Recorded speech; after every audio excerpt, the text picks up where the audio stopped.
Monkey pox ये नाम सुनते ही लगता है कि बीमारी सिर्फ मंकी से फैलती है, लेकिन असल में ये सच नहीं है। मंकी पॉक्स एक्चुअली एक वायरस है। ये वायरस पहले मंकीज में आइडेंटिफाई किया गया था, इसलिए इसका नाम मंकी पॉक्स है। ये वायरस मेनली रोडेंट्स में पाया जाता है। रोडेंट्स मतलब रैट्स, रैबिट और माइस, ये मंकी पॉक्स के असली कैरियर्स है। ये मंकी पॉक्स वायरस इंसानों में कैसा फैलता है, ये एक इम्पोर्टेंट सवाल है। ये वायरस असल में अफ्रीकन देशों में जंगल में रहने वाले इन जानवरों के कांटेक्ट में आने से ये वायरस इंसानों में फैलता है। फिर ये वायरस किस तरह स्प्रेड होता है? जब लोग इन जानवरों को पकड़ने की कोशिश करते हैं, या उनके कट करने पर, या उसे अच्छी तरह से पकाए बिना खाने पर ये इंसानों में स्प्रेड हो सकता है। अगर इन जानवरों को स्किन टू स्किन कांटेक्ट होने पर या उनके छोड़े हुए ड्रॉपलेट से भी ये वायरस इंसानों में स्प्रेड हो सकता है। इसलिए ये मंकी पॉक्स वायरस इतना फास्ट स्प्रेड हो रहा है। तो क्या ये मंकी पॉक्स एक मनुष्य से दूसरे मनुष्य तक फैलता है? हाँ, बिल्कुल। अगर आप स्किन टू स्किन कांटेक्ट होते हैं या फिर किसी इन्फेक्टेड के पर्सन के पास बात करते वक्त ये ड्रॉपलेट से भी ये इन्फेक्शन स्प्रेड होता है। इसके अलावा अगर आप मंकी पॉक्स से प्रभावित हुए व्यक्ति के टच किए हुए वस्तुओं को छूते हो तो भी ये वायरस आपको स्प्रेड हो सकता है। इसीलिए ये वायरस इंसानों में बहुत आसानी से स्प्रेड हो रहा है। मंकी पॉक्स के सिम्टम्स क्या होते हैं? सबसे पहले तेज बुखार, सर दर्द, बॉडी पेन्स और कमजोरी जैसे सिम्टम्स होते हैं। लेकिन सबसे इंपॉर्टेंट सिम्टम है रैश, जो ब्लिस्टर जैसे दिखता है। ये रैश पहले फेस पर होता है और धीरे धीरे पूरा बॉडी स्प्रेड हो जाता है, और कुछ लोगों में खांसी और ब्रीथिंग इश्यूज भी हो सकते हैं। ये सिम्टम्स मंकी पॉक्स को पहचानने में मदद करते हैं। तो क्या मंकी पॉक्स का इलाज है? हाँ, बिल्कुल है। ज्यादातर केसेस में ये बीमारी अपने आप ही 2 से 4 हफ्तों में ठीक हो जाती है, और थोड़े लोगों में सिर्फ सपोर्टिव ट्रीटमेंट से ही ये बीमारी कम हो जाती है। लेकिन सिर्फ सीरियस केसेस में ही हॉस्पिटल में एडमिट होने की जरूरी पड़ती है। वो लोग जिनके इम्यूनिटी कमजोर रहती है, ऐसे केसेस में ही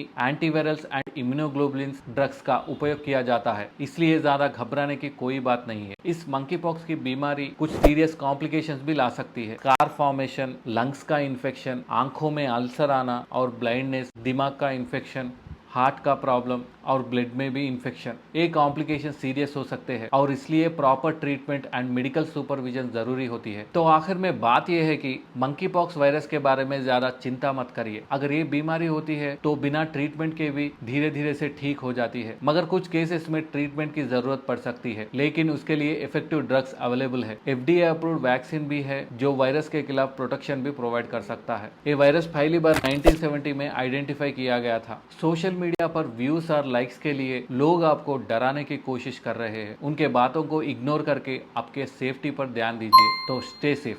थैंक यू।